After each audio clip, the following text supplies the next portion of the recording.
Okay, here we are in video number 3. We're going to talk about general illumination, or GI lamps. The objective of this video is to describe how to control the GI light maps using VPX light objects. But first we'll go a little bit into what exactly GI lamps are and how they work. I'll talk about how to set stuff up on the table, and at the end we'll go into how to set stuff up in the script. And at the very end, I'll do a quick little demo. We're back looking at Godzilla again, but we're also going to look at Johnny Mnemonic in this video. The GI in Godzilla and Johnny Mnemonic work a little differently from each other, and they're both kind of standard methods to set up GI in VPX, so we'll look at both. First, let me just give you a visual. So in Godzilla, as in any table, the GI lights are lights that are at or above the playfield level that light up the general table, or their general illumination. They usually light up the plastics, mostly. I'm going to turn them on here. So you can see this is just with the GI lights on, and no inserts, no flashers. It's lighting up the plastics, and they all turn on at the same time in this table. All of these lights are connected, so you can only drive them all on or off at the same time. Now if we look at the table, and I'm going to turn on the GI lights layer, you can see all of these light objects all over the table. These are all the GI lights in VPX, and they're all turning on and off at the same time. If we look at Johnny Mnemonic, though, you can see there's several layers here that are called GI. GI 2, 3, and 4. There's multiple layers because Johnny Mnemonic has more than one GI string. A string is kind of like a string of Christmas lights. This is just a bunch of lights that are all driven together. So Johnny Mnemonic has 4 strings, whereas Godzilla just has 1 string. Let's take a quick look at how GI is defined in the manual for the pinball tables. Not to get too technical, but this is the GI wiring for Godzilla. It looks complicated, but it's actually pretty simple. We've got an AC power source, we've got a relay, and some fuses, and the lights down here. This in the upper left hand corner is a relay driver. There's only one relay here. It's only one coil driving these 2 switches that turn on and off all of these lights. This is a relay driven GI system. What's nice about this manual is that you can see a map of where the GI lights are on the table. That's not often shown in manuals. Compare that with Johnny Mnemonic. So here's the electrical schematic for a particular string of GI lights in Johnny Mnemonic. Here the power source goes through the string of lights and back to ground through this device, which allows the current to either flow or not flow depending on the state of this transistor. So this is not a relay driven GI system. This is driven by a transistor, which allows much faster switching of the lights. And the GI lights in Johnny Mnemonic are PWM'd, pulse width modulated. We'll get more into what that means probably in the next video. That's just to say that you can drive the lights on and off really, really fast, and how long you hold them on compared to how long you hold them off determines how bright they are. So this is like a dimmer switch circuit, and each string in Johnny Mnemonic is driven independently.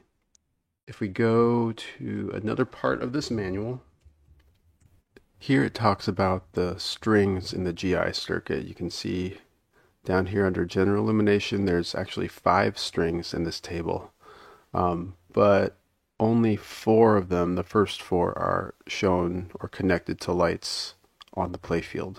And the 5th one goes to the back box and the cabinet, I guess. Okay, let's go back to Godzilla at the table level again, looking at the GI lights. Before I get into the definition of the light properties for GI, I want to talk about how they're organized. You want to keep all the GI lights on their own layer. So in this case, it's just the GI lights layer because there's only one string. But if you had multiple strings, I'd recommend having multiple layers, one per string. Similarly, for each string, you need to put all the lights for that string in a single collection. So if we go up to the collection manager, in Godzilla there's only one string, so there's only one GI collection with all the GI lights in it. If you go into Johnny Mnemonic, you'll see there's multiple GI collections. And having the GI lights in collections will allow us to easily turn all the light objects on or off from the script. Okay, let's talk about the light object properties. They're very, very similar to insert lamps. So specifically for GI lights, you want to have the incandescent fader. I mean, unless you're trying to model a more modern machine that has LED lights, but no, I'd recommend typically using the incandescent for GI lights. The fade up and fade down time are going to be similar to insert lamps. The intensity, fall off range, fall off power, and light colors all just have an effect on the reflection of the lights in the ball. And because we're going to hide all of these lights just like we do with the insert lights. So you'll want to have show reflection on balls checked.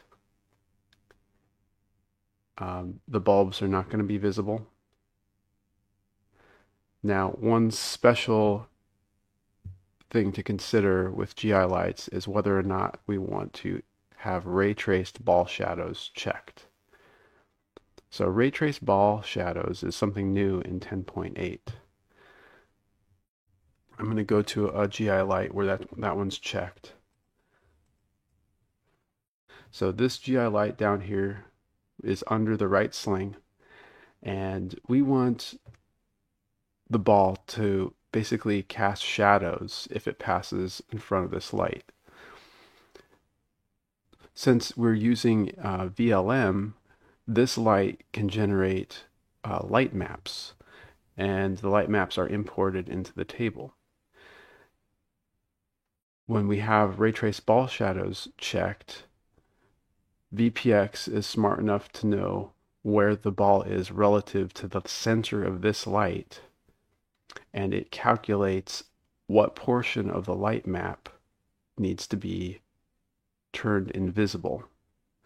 So it's very, very similar to what physically happens. The ball is literally blocking out the light maps in VPX just like it would block out the light in real life. In order for VPX to calculate that shadow correctly, we need to make sure that the Z position is correct for the light. So the X and Y are automatically correct. They're going to be the position of that light in this plane. The Z position is how high above the playfield the light is. So 25 VP units, that's one ball radius. In VPX, a ball has 50 VP units for its diameter. So this is going to be sitting right at the center of the ball as it's resting on the playfield. And that allows VPX to calculate a pretty realistic ball shadow. Okay, let's talk about the light maps now. If I filter on the word GI, I'll get all of the GI light maps on this table. Since the GI is all one string, it can act like a single giant light. So when they're grouped like that, the Blender Toolkit, or VLM, will try to optimize the use of light maps and just make one big light map for all the GI lights that are turning on and off at the same time. However, if we have ray traced ball shadows checked for a single light, well, that light has to generate its own light maps because, like I said before, the ball is going to be blocking out portions of those light maps to generate shadows. So we need to isolate that light and its own light maps in order for that all to work in VPX.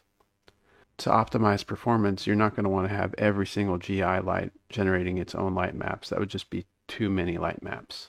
So we have to use some discretion on determining which lights we want to project shadows. So let's first talk about lights that aren't generating shadows. There's a bunch of them at the top here. Those are all grouped together under the name GI. So if I just check one of these light maps out, let's look at the LMGI playfield. So this is going to be a big light map that where most of the GI lights are projecting lights onto the playfield. This light map, along with all the others that are grouped together, they happen to be driven by this GI light. This GI light object in VPX. It's called GI20. Why GI20? Well, it doesn't really matter what light you use to drive all of these, as long as it's one of the lights in the GI string that turns on and off, because they're all going to turn on and off at the same time. So just pick one. So we picked GI20 in this case. I'm going to look at another light map. It's also being driven by GI20. But now let's go down to this light down here. This is GI24. So this one is going to be casting shadows. Let's just search for GI_24. Okay, here are all the light maps that are generated just from this one light bulb. And if I pick one, so let's pick the playfield one again. So this light map is adding light to the playfield bake map.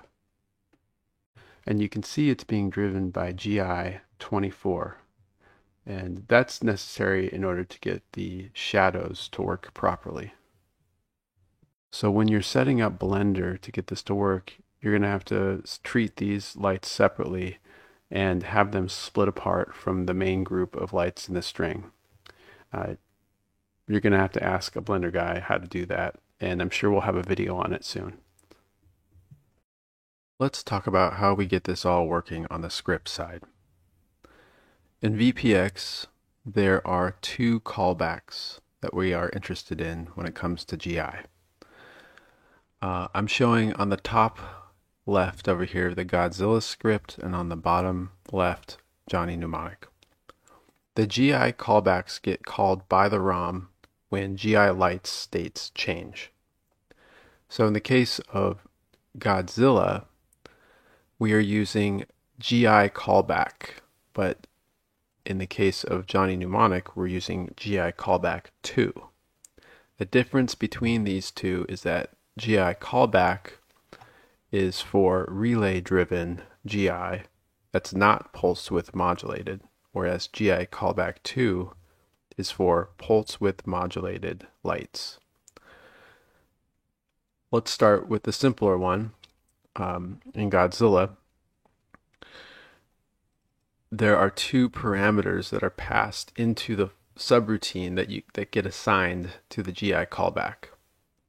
The first parameter is the string number, and then the second parameter is whether or not that string is enabled or disabled. Since there's only one string for Godzilla, we can ignore that first parameter, and we're just looking at the second parameter, enabled. If that argument is true, then we turn on all of the lights in the GI collection. That's what this for loop does. So for each object in the GI collection, set the state of that object to 1. You know, all the objects in that collection our lights, so we're just turning all the lights on. So else, or meaning when it's not enabled, do the same thing, except we're turning the state of all the objects in the GI collection to 0 or off. We're also doing a couple other things like generating relay sound effects, because this is a relay-driven GI system. So, and this GI level variable is used somewhere else in the code. You don't necessarily need it, depending on how you set up your table. Okay, going down to the Johnny Mnemonic script,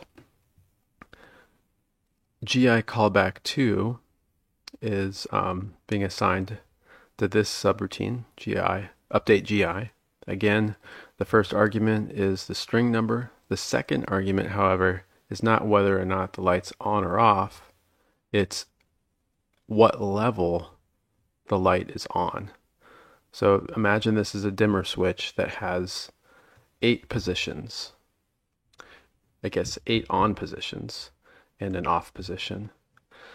So if we look down in this select case structure, for each string,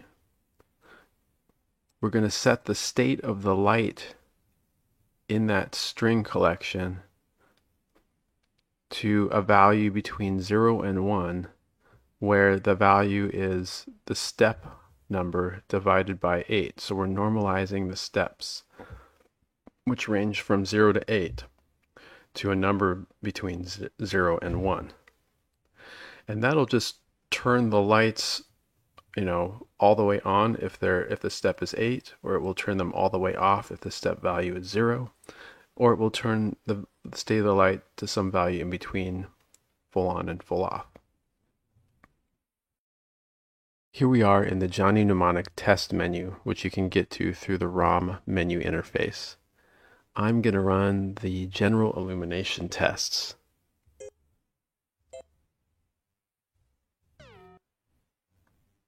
So I'm just going to run the full sweep. This is all of the GI turning up. This is string 1. String 2, it's fading up. 3. 4, which is just a spotlight. And 5 is in the back box, you can't see it.